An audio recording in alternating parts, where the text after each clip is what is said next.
right, everybody, welcome to the first episode of the Right Saloon. And the first legend to walk into the Right Saloon is the legend himself, Hank Bear. Hank Bear, welcome. Thank you for having me. Oh, it's Good, my man. honor to have Doing you. good. Thank you. It's my honor to have you. So we were It's an honor to talking be here. before. We're talking before. This is just going to be a show where we get to meet the Bears. You know, we see everybody crushing on the app, and it'd be nice to just get a little bit more insight and hear their story in their own words. So, where are you at right now? What are the big projects you going on, and what in your life brought you there? Okay. As of 2 weeks ago, I'm now an owner of a camper. I'm living in it full time. I'm real close to my work. I work for a trucking company, Pahoa Express, and I'm close to work, which is nice. And I'm staying at one of my mechanics, his place, at a very reasonable price, keeping my expenses low. And yeah, man,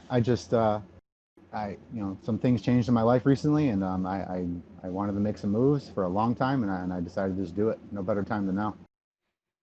And acquired the camper, acquired some other stuff, and that's kind of where I'm at now as far as where I'm currently living. My job is great. It's a great company, mom and pop company, been around 35 years, and I came in here a couple of years ago, and came in as like a generalized manager. And I actually declined the job twice because they wanted to put me in accounting. I'm not made for that. My background is banking, pretty much my whole life, or some type of sales. I've always been good with people, so I didn't know this, but I guess I'm a high empath. It's a blessing and a curse, but it's always made me very good with people, which translated to sales. And I wanted to get out of the banking system. I call it the beast system. It was just, it felt like I was a low-level drug pusher, helping people fix their credit, to go from no credit or bad credit to decent credit to great credit, and then they're in debt. And I just couldn't do it anymore. You don't want to be a part And of that. Part of that, I get it. not no. Well, it seems like everything's on the upward trend for you. I know, like me coming into the community, getting the app. You were one of the first people who I really connected with, and I gotta say, it's been a joy watching everything that's going on in the lower peninsula of our great state. First off, shout out to the camper Yes, sir. life because it's the cheap life. I love it, and it makes you realize you don't need a lot to be happy. You just need Nope, a space to not at live all. in, heated. Yep. You guys have been doing a lot of meetups down there. I saw that you're doing like firearms training now. Are you leading those firearms trainings? I am not. Gray Bear is. He's my right hand. He's my brother. Not my brother, but my brother. Um, People probably won't meet him or see him because he's Gray Man. That's why he went with Gray Bear. But he's my John Wick. He's my boogeyman. He's my Bond and my Q all rolled into one. He took me under his. I work with him, and we just kind of hit it off right away. And he's teaching me everything I want to know about firearms and survival, just camping. Just basically outside. Um, and just everything I want to learn, he's teaching me, and he's a good man. And he's been a lone wolf for a long time, not by choice, by circumstance. And I showed him there's another way. And this world is it's a crazy place. We cannot do it by ourselves. And then he's the one basically doing most of the training. I'm the guy up front, and he's very good at what he does. And he wants to show people, he wants to teach people. So he's got a servant's heart. He'll just never admit it. And I gotta say that's really awesome because I'm guessing you have a lot of people down there who have never handled a firearm in their life, never picked one up, probably are scared of Yes. them. So you guys are giving them a great opportunity to familiarize themselves with them. Did you grow up with firearms, like father training and stuff like that, or is this a No. recent adventure for you? No. Very, very recent, and I guess I'll lead up to that. I have an absent boomer father. He left early, and then raised by a single mother. She did a lot. She was very, no matter what, we always had a roof over our head and food in our bellies. And I also have a younger sister. She's 2 years younger than me. She has Down syndrome, and it wasn't an easy life, but to me it was a great life because you don't know, as a child, you don't know any different. So our house was always full of love and whatnot. And then I eventually did get a stepfather, and he's a big fisherman, big hunter. Like everything that I want now, I had that, but I was just young and dumb and just wanted to play video games and hang out with the boys. And it's ironically, it's like everything he's doing is what I want to do now. So it's and I am going to be reaching out to him soon. We separated on bad terms, and I'm trying to make things right with people that you know you can. Yeah, What's the that's saying? It's awesome. that you can yeah it's I always say I can forget, but I don't forget, and it's I'm just trying to get over that. Yeah, And absolutely. there's sometimes people just need to be reached out to, and I'm trying to do that. So, but Yeah. yeah, no, I like I said, I had no firearms experience at all. I think I shot a shotgun once when I was like 12, and it put me on my butt. Um, like back when Rona hit, I was hanging out with Gray Bear and things, and he always said I don't know what the saying was, but he's like, you're an American, you should have a firearm because you have the right to, and by not having one, you're doing yourself a disservice, or however you want to word it. So when I got my Rona money, I didn't want it. I didn't know what to do with it, and there's ways you can return it. Because I listen to Crow, and I'm just like, what do you mean return it? So I took that money and I bought a Sig M400 Tread Edition. It's a very affordable rifle, and so I took my Rona money and turned that into a sword. So thanks. Yeah, I wrestle with that too. I've got a very independent, no dependency on government mentality. Like there's nothing you need that you can't. And don't get me wrong, I'm all for taking care of people who can't take care of themselves for medical conditions or elderly, but I understand what you were saying with getting that check, not wanting it, and not knowing what to do with it. So I think you made a smart purchase because I truly do believe in the Second Amendment. It's actually probably my biggest issue whenever dealing with anything politics. That's my number one thing I care about. Um, so you didn't grow up in firearms. Rona money got you into it. You got the Sig. It's the Tread Edition, so it's not, you consider it an entry level, but it's a very fine tool. And it was the minimum that a Gray Bear would allow me to purchase, and he put me on it. I over research everything to a point where it's nauseating. But it was a good rifle, and I got it all the attachments I needed on it. And I actually have a whole printout. I was going to post it eventually in the BTA. It's a breakdown of everything I purchased and the price. And the shop that we bought it from, they're a local shop here in Michigan. They're in Shelby Township called Patriots in Arms, and it's a mom and pop. They're just the guys ex-military, the families. They're beautiful. They're great people, and we've sent at this point I think 4 or 5 people in there to buy the same rifle I have. And we actually told them Gray Bear was there today picking up some Christmas gifts, some mags, and he told them about you should stock some more up because we got more guys coming. So and I got some bears that reached out to me in the BTA app, and they're going to be going there shortly to probably purchase the same rifle because it'd be nice to the group if they get the same rifle, and AR in general. It's nice to have everybody on the same stuff, same setup. That way, if they run out, I can just hand them a mag, vice versa. The ARs are very modular, so you can take them apart. I'm still learning. I'm a student. It's a little overwhelming, but I am learning. Um, and it's just a great. I was very intimidated by it till I shot it, and they're great rifles, man. Oh yeah. They're very easy to operate. It's just getting over that hump of the fear of it, and then once you shoot it, it's just like, oh, that's it. And then How's the hunt for ammo down there? Pretty barren. yeah, we originally I ordered 1,000 rounds, and this was back when it wasn't that bad of a price, and I went through 500. I was told to put 500 through the Sig just to make sure everything's okay, and then she's officially broken in, so I'm very stingy when I go to shoot it, but we do have a local hookup on some ammo that I just That's found out awesome. yesterday on 9 millimeter, and we're looking at the 5.56. But I had purchased about 150 rounds off a bear at the last meet. A really very good price, so that's what we're going to use for people. It's just range ammo, just kind of basic ammo that people can fire and whatnot. They're not going to mag dump, but they could definitely take a few shots and kind of get over that hump of the fear of the rifle, and understand that it's a tool, and you just got to learn how to use it. And shooting it is the first step. Yeah, and I'm sure you know this already. First off, I have an armory. I'm loaded up all the time. Always have been. It's just the UP lifestyle. But yeah, we can't get five five Yes, sir. six or 9 millimeter at all up here. It's impossible. I actually think it's kind of funny that if you're an AK-47 guy, this is your time in the world. Every store I go to Yeah, up here has unlimited amounts of AK-47 ammo. oh, it's good to know. Okay, yeah. Once I figure out the information on the 556, we'll talk. Yeah, that would be I want to great. make a trip up there to see you, anyways. So Right on. You've lived in Michigan your whole life, right? yeah, I grew up here, just outside Detroit. I grew up in East Point. I graduated from East Detroit High School in '02, but then they changed the name to East Point to make it sound, I guess, less like Detroit. And then I grew up in Roseville, East Point, Roseville, back and forth. And then when I got into banking, I got into what happened was I was going to enlist in the military, and the long story that I wanted to go into Detroit police, and I was going to school for criminal justice at Macomb Community, and we were in a group project, and one of the guys I saw his badge, and I said, "Man, what is that?" He's like, "Oh, I'm a officer," and I was like, "Well, why are you here?" He's like, "I'm trying to get out of Detroit." I was like, "Well, I'm trying to get into Detroit." He's like, then he asked me, "Why are you here?"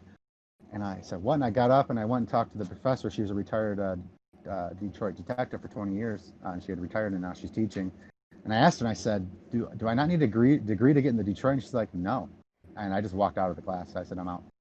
And I went and then started the process for Detroit Police. There's a written, which was pretty simple, and then the physical. I went through that, and I guess I'd tell a little story about the physical. So so you had to do 30 push-ups, 30 sit-ups, a 17.3 vertical leap, and then you had to run a half mile in I think 8.5 minutes. I don't remember what it was, and everything was fine. I was crushing out push-ups, doing all that was fine, but the running I struggled. So every day I set up 2 cones, 88 feet apart, and I just ran that every night, trying to build the cardio up. And then fast forward to the actual the physical part. There's a bunch of us there, and they check your blood pressure, and then you do the course. And me and this guy, we just kind of linked up. He was huge. The guy was jacked, and we're going back and forth. And I remember I was doing the push-ups. You had to do 30 and 30 in a minute, I believe it was. And I was just blasting through them. And you have to hit a buzzer, and I wasn't hitting the buzzer, but I was so honed in on doing the push-ups. And prior to me doing them, I saw another guy. He did like 5 and put his knee down and got disqualified. So the guy kept yelling at me. My last name's Versace. He's like, "Versace, Versace, you're not hitting the buzzer." And so I got to like 30. I stopped and I jumped forward, not putting my knees on the ground, and I started trying to slam out the push-ups. I got to 29 and the buzzer went off. And I was pretty upset. And then the guy was like, "You're good." He gave me the 30, and so that was cool. And then we had to do the vertical leap was easy, and then the sit-ups were easy. And then we got to the run, and I was doing my run, and I completed it. I successfully completed it. And the guy that was running, he was very big. This guy was huge. He was running it, and he was struggling, so I went back and ran with him. I don't know what lap he was on, but I was like, let's just do it together. Because if he didn't get my attention, I might have failed the push-up. So iron sharpens iron. I'm doing the run with him, and he just gassed out and just ran right out of the building. And I was just had my head down. I was like, man, that sucks. And one of the field training officer, I'm not sure what he was called, he pulled me aside and he's like, "What's your name?" And I told him, and he's like, "You're exactly what we want for the force." He's like, "I saw you were gassed out and you reran that with that man." And he got my name and number, and he's like, "I'm going to make sure you're going to get," because I had to do I still he's scheduled for an oral board. They put you in front of 5 officers, male, female, different races, and they just throw lots of questions at you, try to see if you'll skip a beat. And I was really excited. And then I got a letter in the mail saying my academy that meeting basically was canceled. All academies going forward were over. And what happened was Kwame Kilpatrick, the mayor of Detroit at the time, who's now in prison in Texas for 30 years for all the things he did, he laid off 900 fire and police, which canceled all the academies. So now that dream was ended. I dropped out of college, and I didn't know what to do. And one of my buddies reached out to me. He said, "Hey, you like to talk?" He's like, "Why don't you come apply at the bank?" And this was an in-store bank, which means they're inside of grocery stores. They're open like 7 days a week, extended hours. They're open from it was like 8 in the morning to 8 o'clock at night. And it was like a very, very sales-driven type job. And I went through the interview, and that interview was a disaster, but the guy really liked me. And they sent me to a place called Manpower to do all these tests on you and again try to get you to slip up. And I found out years later that test, they reported back that I would be an awful banker. And my mentor, he said no, he went ahead and gave me the job. I went in there. I just shot up really quick, and I was just first one in, last one out. And I just wanted to do right by him because he gave me a shot, and I wanted to do right by him. But and I started making money, doing well. Some series events happened, and a lot of us lost our jobs here in Michigan. It was our entire softball team. That's another story. and all of a sudden we're all just without work. Everybody was getting placed. I got a gig. Hooked me up with a traditional bank. I was working at their headquarters, running their headquarters branch. It was very boring. I like to fire, and it was a job though. And I had a mortgage, so I was like, yeah, doing what I have to do. And he went down south to Myrtle Beach, and every day he would text me what the weather is. Every single day. So like on a day like right now, it's like I think 25 degrees out. He'd send me, oh, it's 70 and sunny, just giving me a hard time. And I finally went out there to visit, and he had surprised me. He had all the branch managers. They threw a big party for me, and he was just trying to incentivize me to move out there. And I was sold instantly. It was just the camaraderie out there, the team he built. I mean, they were doing a great job. When he took over that bank, they were in the red. So just a P&L, like it goes red, black, green. So when he got there, they were in the red. He was already getting them close to the black, and he kept bringing in his crew from Detroit. And we're workers, we're hustlers, and we'll bleed for that man. And to this day, I do anything for him. And his big thing was, I'm a big fan of you praise in public and you discipline in private. He was Big not thing. a fan That's of that. huge. That's huge. Not him though. That's sad. No. Well, the thing is, it motivated me. It worked. What he would do is he sent out an email. He would say, he'd call out your branch. He'd be like, you guys are crushing it. You sold 15 checking accounts, 100,000 in loans, blah blah. And then he would call out another branch that was, because all the branches were competing with each other. And he said something along the lines, zero checking accounts. We're going to send the Ryder truck and close you down. And those emails, like we're always winning. So my branch did very well. So I was always at the top, and that praise is just great. Like, so anyways, I moved down south, and I was in Myrtle Beach for 3 years, and then there was an opportunity for advancement. We had zero turnover in management there because my mentor took care of us. We worked very hard, and he took it. He was the type of guy, if you messed up, he'd call you and he would just blast you. He had no mercy. But if you needed something, it was a yes. If you messed up and he knew you were in the right, he would go to war for you. And those are the type of men that I will fight for. And that's the type of man I'm trying to be. You know the morality of the people you're working for, and go to bat for them. And sometimes you got to stand up in a room where everybody else is cowering away. You got to stand up and say no, the real N word. And I've never had a problem with that, and I will never have a problem with that. You got to call out people when they're treating people wrong. And I'm a person, I could take a verbal beating pretty good, but when someone else in my circle, or even not in my circle, my sister has Downs, so it's growing up. It's just I was always protecting her, even when I didn't have to. It was just it's natural. It's in my blood. And single mom, it's just I'm a protector. I don't know what you want to call it. So that's just kind of how I was. And then there was an opportunity for an advancement. I moved to Charleston, which is 2 hours north. Beautiful, beautiful city. Where in Charleston Old. did you live? I lived in Goose Creek, but I worked in North Charleston. I worked in Mount Pleasant. I worked in all over. Yeah, all over Charleston. When were you in Charleston? How many years ago? So I know what you're going to say. So you were at the Navy weapons base, weren't you? When I got out of the Navy, I got hired on to work for the Navy as a civilian, and they sent me to Spaywar in Charleston. I lived in right on the border of Somerville and Ladson. My address was Ladson, but it literally split. My apartment was the border. If you were in my kitchen, you were in Ladson. If you were hanging out on the back porch, you were in Somerville. Yeah, man, I was right on right where the base was. Yep. It was that road. Basically, it was always closed off. There was a red light there. Well, there wasn't a light, and then there was a bad accident. They added a light. But where that road was, it dead ends. I was next to the actual military base, and I remember my first weekend in the house. They do dry firing there. I didn't know what it was. Cannons were going off. I didn't know what was happening. I was freaking out. And then I found out they dry fire at the first of the month or whatever it was. Cannons were going off, Yep. and I went into a spiral. But I was fine afterwards, after I found out what they were doing. And then I was there for 3 years. Sorry to kick you off of that. I just want to let you know, me and you both lived in Charleston. That's cool. Yeah, I was there maybe at this point maybe 6 years ago. Okay. So 9 years ago I moved there, and then maybe 6 years ago I was. Yeah. Me and you were in the same city at the same time. Yeah, I had a lot of Navy nukes that I hung out with. A lot of Navy nukes, because that's where the Navy nuke training program is there. A lot of good guys. A lot of those guys, there's a certain mindset. They're like typically not the very outgoing, but they're just, if you can hang out with them and get them out of their shell, these guys are awesome. They're just a lot of fun. And yeah, good dudes, man. And I was older, so it was just I was a good time for them.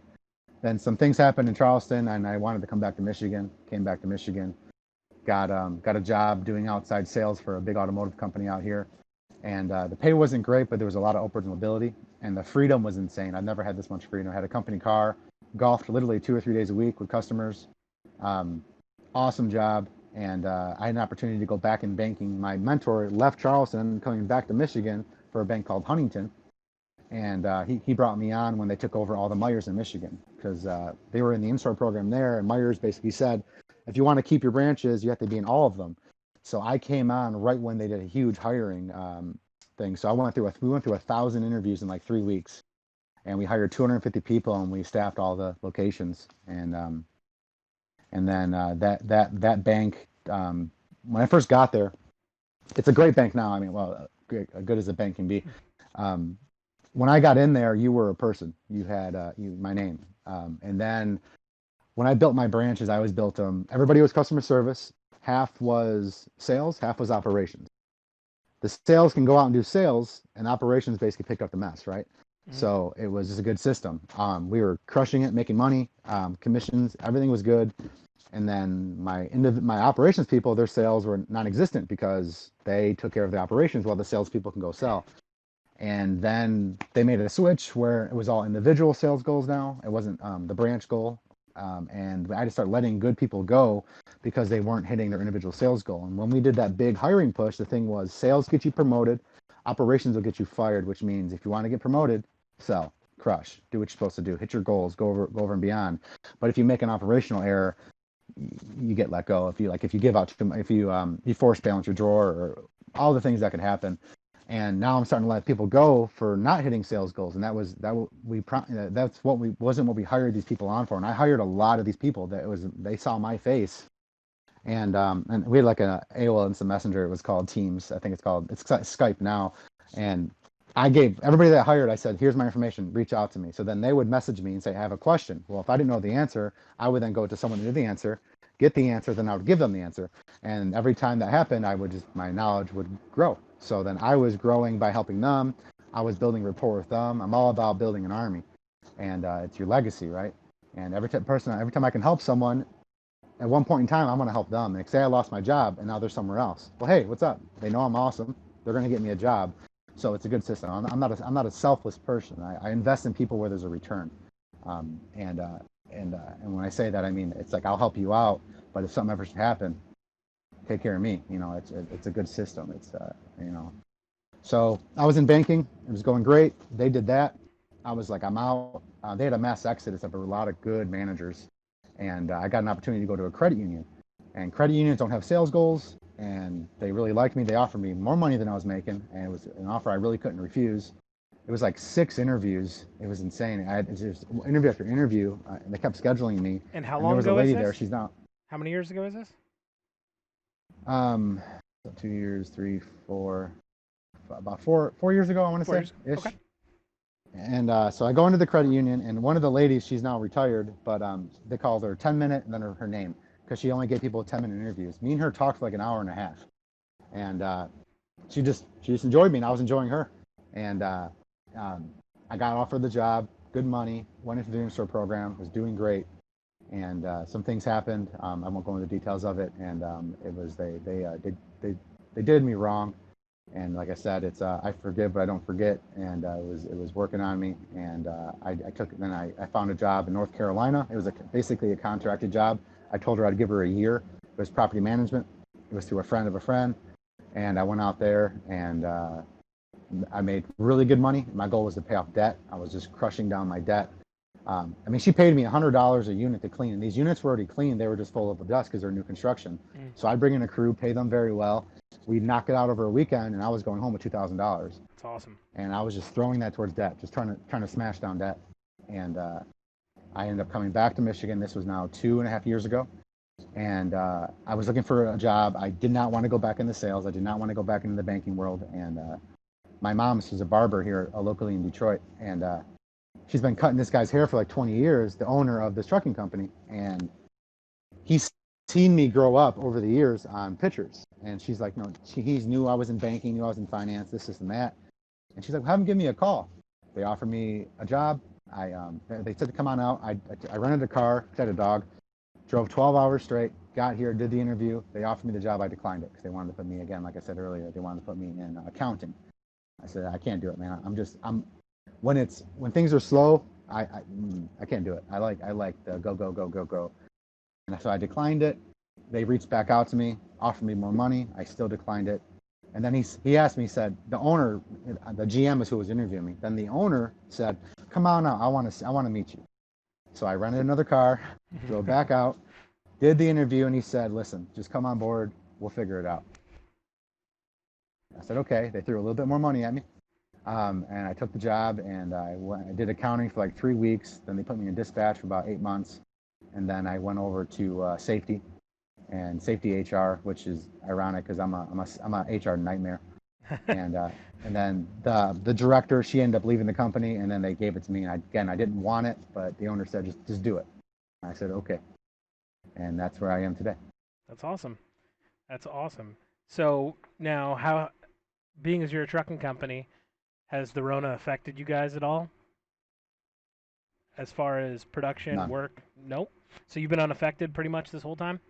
Well, the only thing it affected was my local only driver. So I work for a flatbed specialized company. If it fits, it ships. If not, we get a permit type thing. My guys, some of my drivers are the best in the world, hands down. That's a claim. These guys are very, very talented. They're very, very good. They surprise me at the things that these guys can get done. And and so the only guys that were affected when like the big three shut down, I won't name any businesses, but big businesses here in Michigan, they shut down. So my local only drivers, they got furloughed.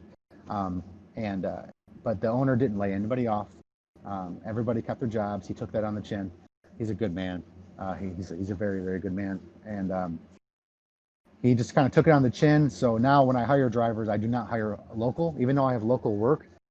Minimum, they have to do regional, which means they have to be available to go out 3 nights a week.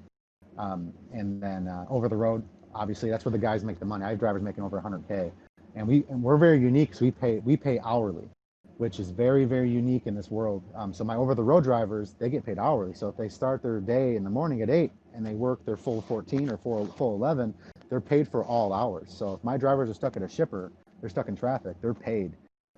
They're paid for their time because their time is valuable. Hmm.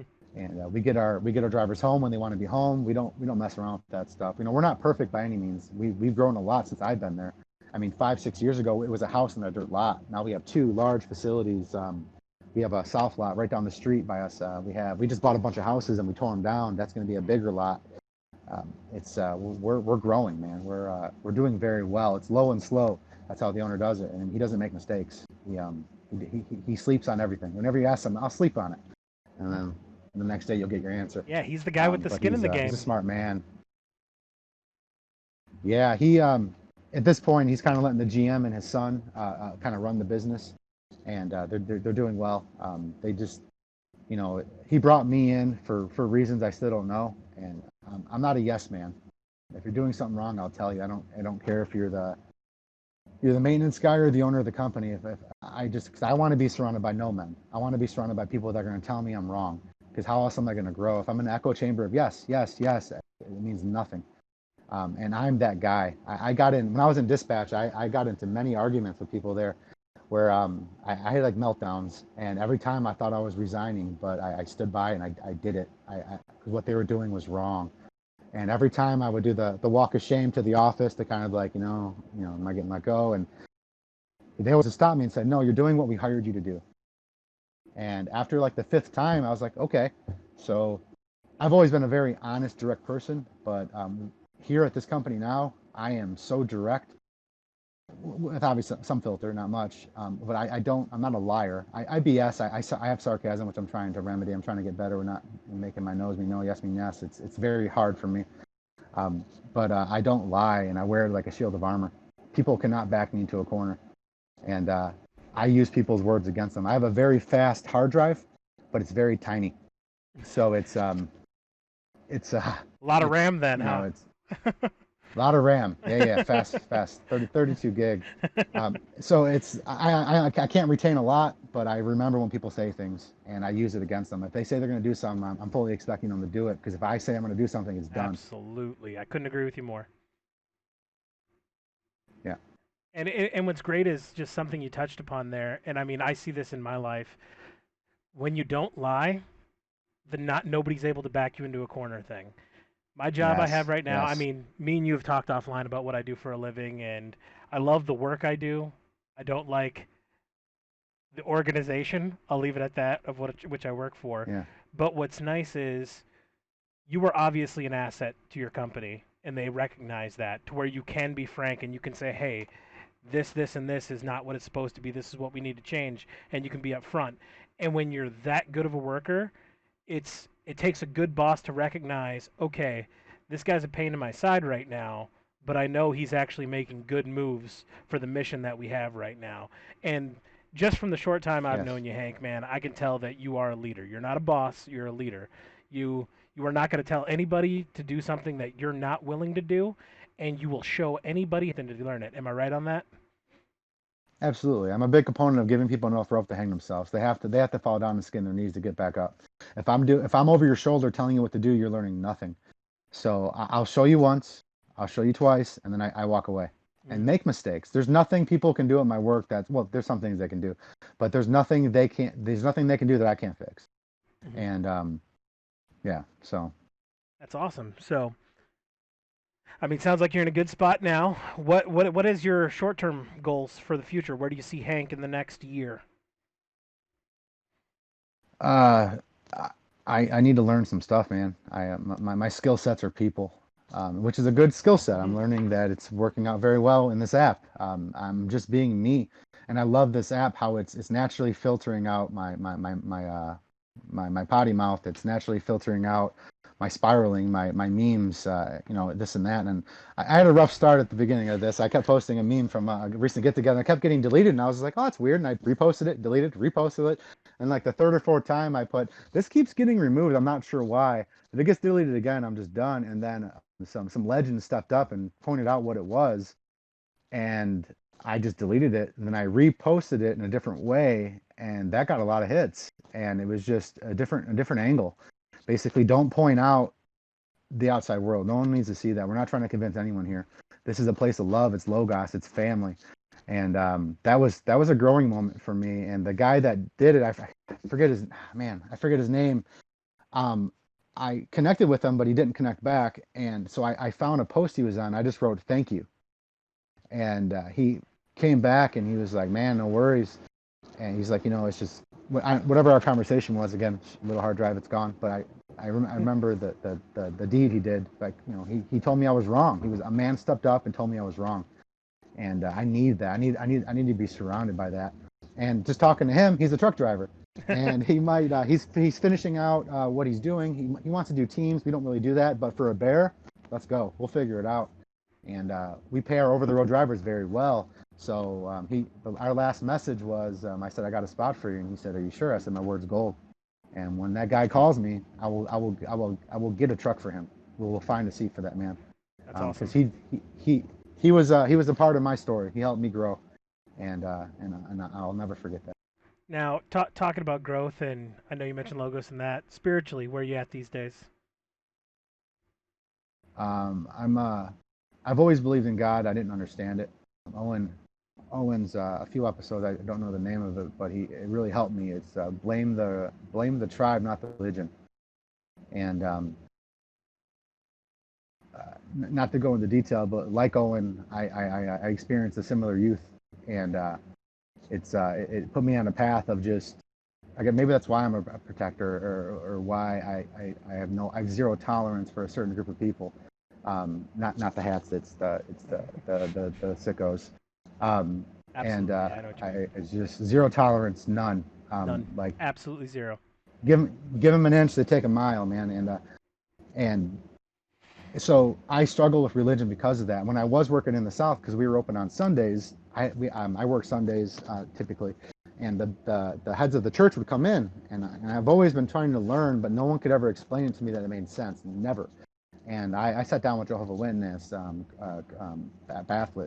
Baptist, Lutheran churches, all of them, and I started asking questions because I was at the time I didn't understand why someone that was a sodomite wouldn't go to heaven, and that bothered me because I had friends that were in that school, And then I was told also by a teacher that my sister wouldn't go to heaven because she had Downs. She wouldn't understand it.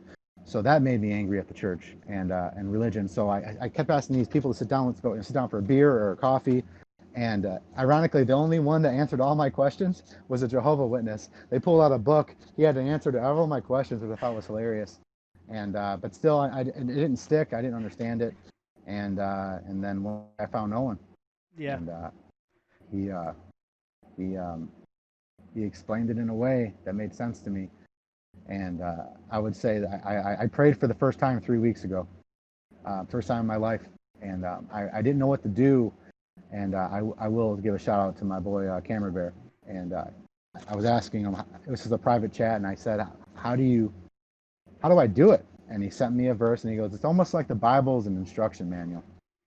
And Great and way of putting it. I've been praying every day since then, and I can tell you these last 3 weeks have been an absolute ride, man. It's Awesome. been profound. It's like if I need something, it's there. Um, and the big thing with praying was I didn't want to ask for anything because I need nothing. I don't need anything. But I wanted to have a relationship with God, and I didn't know what to do. And he just told me. He said he already knows what you want, man. Just talk to him.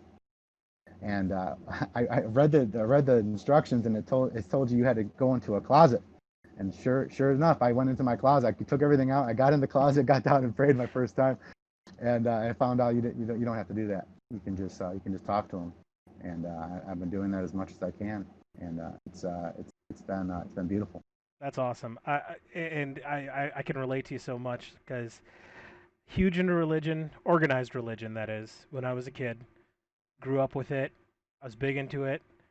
Um, Without going into a lot of detail, I mean, I had my ups and downs. There were things that happened in the church, things that disgusted me, hypocrisy, stuff like that, stuff everybody deals with, to where I just let go of faith completely in my teens.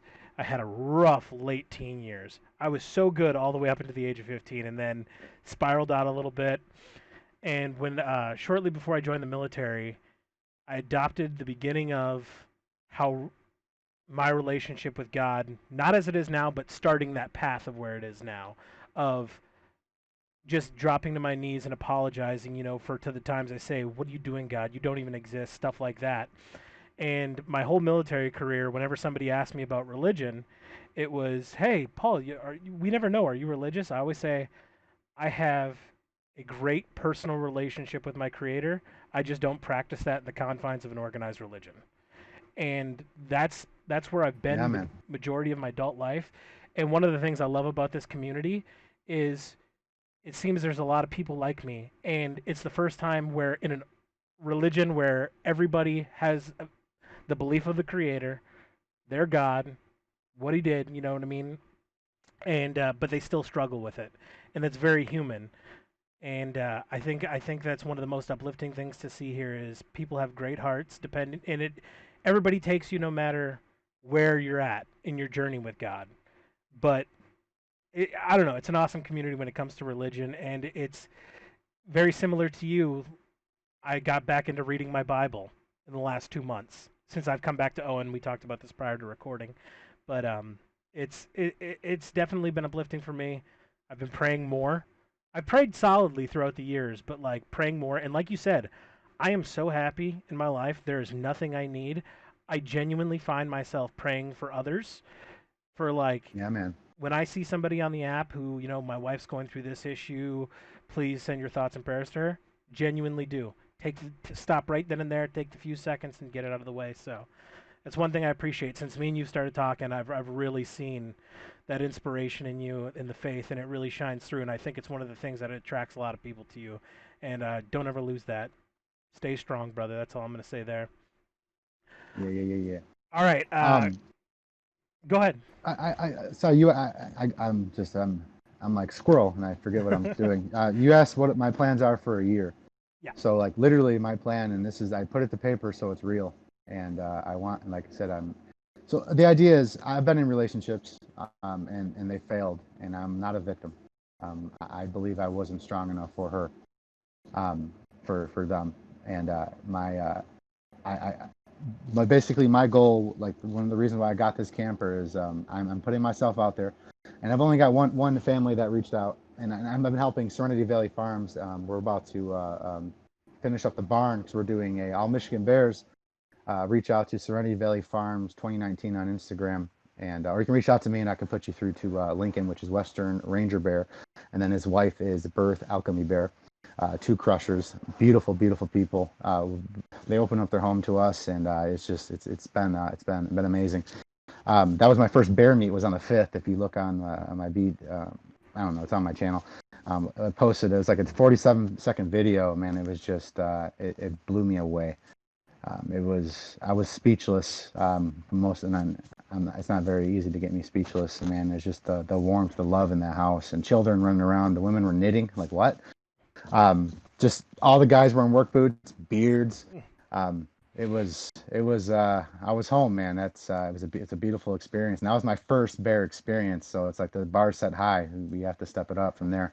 But the idea is after going out there and seeing what they were doing, and they need help. I mean, it's just Lincoln and his wife, and Hmm. other bears have been going out there. Goldilocks bear, Windmill bear, Virum bear, and his beautiful wife, and just there's more bears. I'm sorry for not remembering their names right now. But I said this is what I want to do. Uh, this is I want to help these people, and but again, I'm not a selfless person. I'm going to get something in return, and it's skill sets. And the idea is I'm going to go out, offer my labor, my time. They don't have to pay me. I do. People keep offering me money. I want no money from you. I want teach me. I'm a student. I want to come out with I've acquired quite a bit of tools, and I'll get more as I need them. I want to come out with Ursa Mobile. I call it Ursa M, trademark. And I'm going to come out and bring the camper, and I want to come out and learn. I want to work. So basically, Monday through Friday, I'm learning my Babylonian rectangles, and come 4 o'clock on Friday, I'm out. I'm going somewhere. I'm doing something, and in return, I can learn some skill sets. And the idea is do this for about a year, maybe more, and get to the point where I'm going to acquire quite a bit of land. Um, and I want to build a home worthy of a wife. And God willing, we can fill that house with a bunch of cubs. I was actually gonna ask you. I knew you were single, and I was gonna try to do a little promo. You just did the best promo I could have talked out of you. So there it is. Is there There you anything go. you're looking for in a lady bear? I just want her to match my energy, my passion, and my faith. All The right, rest really doesn't matter. all right, That's ladies, it. he's single. One thing I want to ask. App. What's your favorite part of the app? About the app. Just seeing all the families, man. Like I talked about Camera Bear and his wife, Lil. I've been with them for about a year. We have like a little Discord. You are now a part of it. Um, they they got me through Corona, through the Rona, and we got each other. That's like a family at this point. We've helped each other out with fitness, with just all kinds of stuff. But Lil and Lil and Camera Bear, man, they're what I want. His story is amazing. You need to get him on here. His I don't want to ruin it, but a very small deed set him up, and it's just take care of your neighbors, and he did that, and now he's at where he's at. His wife, they got two children. They just had I don't know, they just had another baby, a little girl. She's It's absolutely awesome. beautiful, and they just they're what I strive for. He he can't go out and do what he does to provide for his family if his wife's not at home doing what she has to do to take care of the home. It's a good system, and they show me that. Owen, seeing him and his wife, and him sharing that has been huge. But with Huge. Camera Bear and his wife, it's I get to experience it daily with them on a very intimate, personal level, and so it's just seeing all that on the app, just seeing families crush, and there's no just all the filth, all the despair. None of it exists here. It's amazing. It's like every day there's something new. Like someone, Costello, no, KO Bear. Her dad posted a picture of a bear. It said "Merry Christmas," and I had to laugh. I was like, what a great way to start my day, opposed to Joe Biden smelling children, or Trump, all orange and stuff. It's really nice. They just get out of there. Like I've since delete. I'm not on Reddit. I'm not on Vote. I'm not on nothing. I'm on BTA and Discord for my family, and that's it. And then I'm on a Telegram group with some crushers and things like that. But and that's our Michigan tribe. We're on there and we communicate daily. Um, but Discord is my family. and then the app is every day I see what my goals are, and it's helpful. Guys, keep posting that stuff. Keep posting your families. Keep posting beautiful pictures, and because there's a lot of us out here that they think we're alone. I thought I was alone for a long time, um, and we're not alone. We are many, and that's why I try to share as much as I can. And I might overshare. I don't care. Owen was overshared for years, and that's the thing. He said things that I never would have thought that I had that in common with someone. Then you find out, holy cow, there's a lot of us that have this in common. So that's why I try to share as much as I can, um, and good or bad. Well, not bad, but I just try to be an open book, and I'll tell this, and I'll put this out there. Anyone that wants to just reach out to me. I'm easy to find. I'm Hank Bear. I'm just reach out, talk to me, man. I'll give you my cell phone number. We can chat. We can talk. I like doing these video chats. I'm a big fan of it. And I will say this too: if any single bear ladies do want to talk, I don't do phone calls. I mean, I don't do text messaging. I'll do small talk, which I hate. But I will. I want to do face to face if I can, live or like this, because most conversation, I forget the percentages, but it's what 7% is the text you use, the words you use.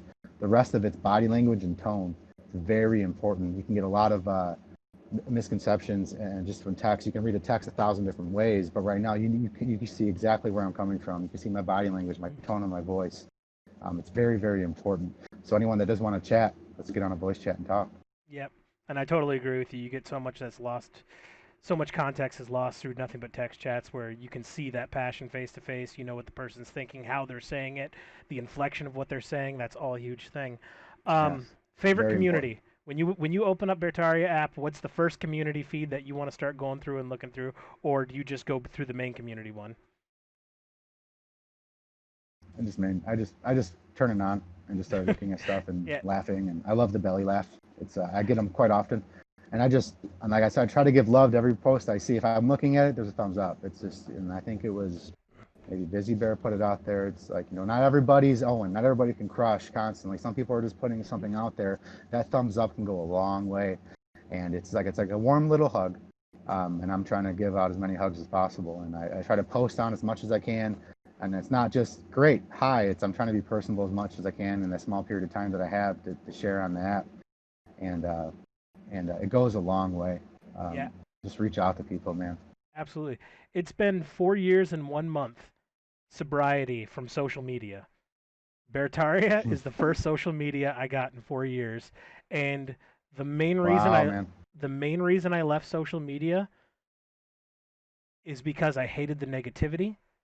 I hated the anger, the crying, the this isn't fair, the must be nice mentality, and I gotta say, man, opening up Bertaria Times app every day and just seeing nothing but positive energy, people having kids, people gardening. That's one of my biggest passions. I love to garden. I love creating my own food and not having to depend on anybody else. But Yeah, I'll man. tell you what, man, the singles community. If th- we got some creative single bears who come out there and post some stuff on there, I'd have to say that one always. If I need a good laugh, do you see the one guy or girl, I don't know, who posts the images of the fruit? No. It's just him and he holds up a fruit in his hand and like he takes a picture of it and it just says like a single pomegranate, a single lemon. And I think it's Poppin' Fresh Bear. And if I got that wrong, I'm really that's sorry, but I'm pretty sure it's Poppin' Fresh Bear. And whenever I scroll that's through it, pretty I see good. I see a guy's hand holding up a fruit, and the caption just reads a single lemon, a single pomegranate. I lose it. And I mean, I the singles at page two. Another thing I really like. No creeps. It's not creepy. It's hey, this is me. This is what I'm looking for. People have genuine conversations. I like it. It's a good deal. And then the Michigan page. Obviously, I'm a Michigan boy till the day I die, so I love the Michigan Michigan. page. Yes, sir. Absolutely. Yeah, I mostly my all my experience on the single page is looking at you feed animals in the middle of the night. You're like a Disney princess, but you're not satanic or a woman.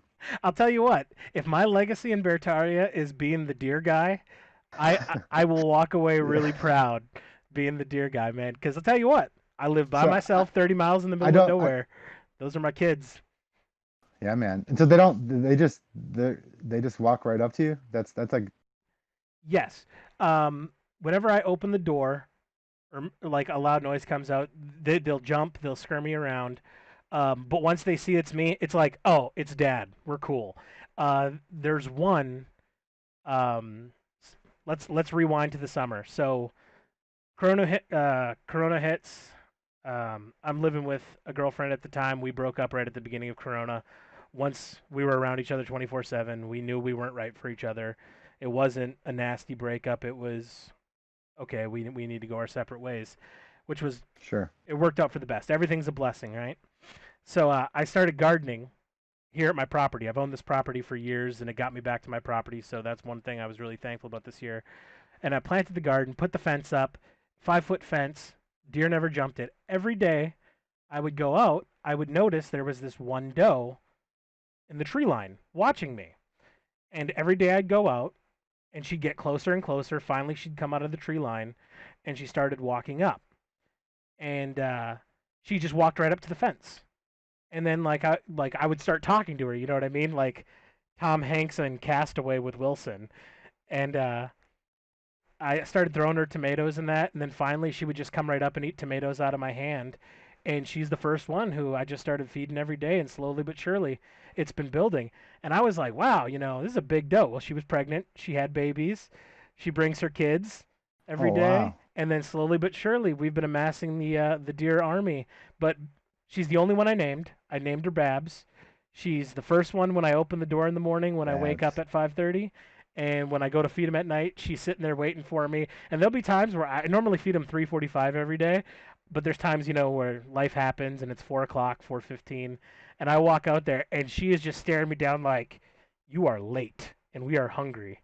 So, but if you ever see the closest deer in any of the videos, that's Babs. For those who at home who care, I care. I love those deer. They're so entertaining to watch. All right, man. You got any shout outs? Anything you want to promote this week? Anything coming up that you want people to know about? I don't want to um just the bear meets in Michigan, man. Reach out. There's many of us. You guys are not alone. And I know some people can't get over to the west side of the state. I get it. But come spring, and spring always comes, there'll be a lot more bear meets. I have a tiny piece of property in Sanford. They got hit by the floods this year. I spent a lot of time up there helping them put everything back together.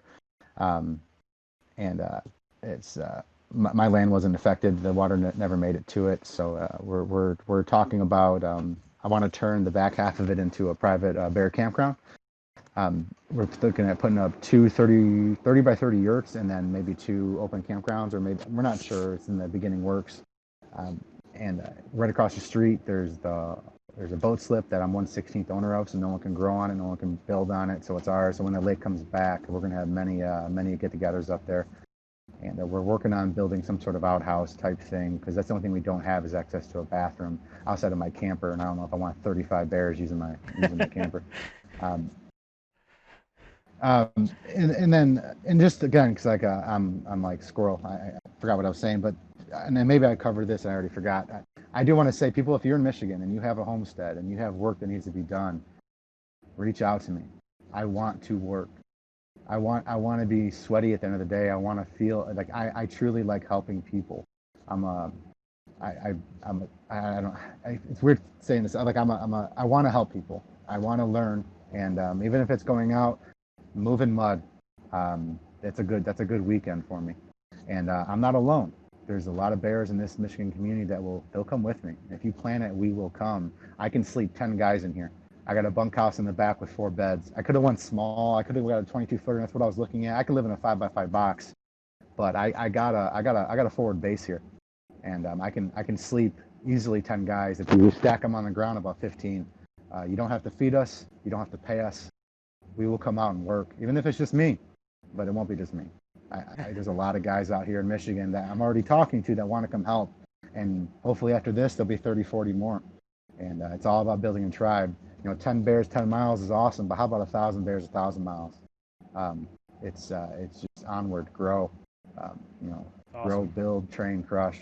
It's just Just reach keep out. You're crushing. not alone. Yep, exactly. Reach out. All right, my last question for you before we take this home, and this is going to be the last question every episode. Hank Bear. What's the origin of the name? I used to be a huge nerd, and I played this game back in the day called Ultima Online, and I had two characters. This is again 20 something years ago, 20 years ago maybe at this point, 36, 24 years ago. I had two characters. My good character was named Hank, and my bad character was named Bill Cosby. Like that was it was a player killer, so he was a bad dude. And in height, I didn't even realize that he was such a bad guy. It was just I thought the name was hilarious because it was just Bill Cosby. He was on the Jello and stuff. And then eventually those two names kind of went together. Was Hank Cosby, and I used that name for a long time in the online presence. And then Cosby went away because of reasons, and then I was just Hank. And I love that name. If I have a boy one day, God willing, his name will be Henry or Hank. I love the name Hank. It's such a strong name, and that's pretty much it. That's the origin. All right. Well, Hank Bear, I appreciate you being the first person to walk into the Right Saloon. Um, this is episode one. Yeah, man. Hopefully, there's going to be a lot more episodes to come. It all depends on participation. If you want to be a Yes. guest on the Right Saloon, go ahead and email me at waywardbear1@gmail.com. Make sure you put your username in there, and I'll either contact you via email or on the app. We can set up a time, record it, put it in the can. I'll edit it all together, and we'll get it up as soon as possible. But I can tell you right now, the reason I created this is I want to hear the bear stories. I want to know what makes the bear the bear. Yes. So please email me if you want to be a guest so we can hear your story. If nobody emails me, I'm going to start going after bears individually. All right, Hank, thanks for joining me. We really appreciate it. Yeah, man. Thank you. Thank you very much. It's an honor. Onward. Oh, Onward onward. to Beartaria. Have a great night.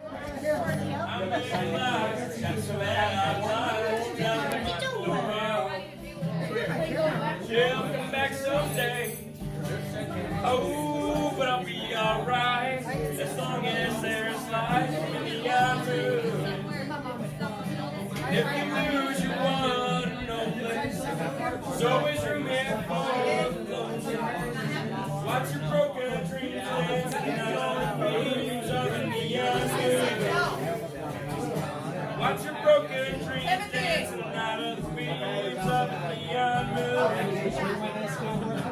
Watch your broken dreams dancing out of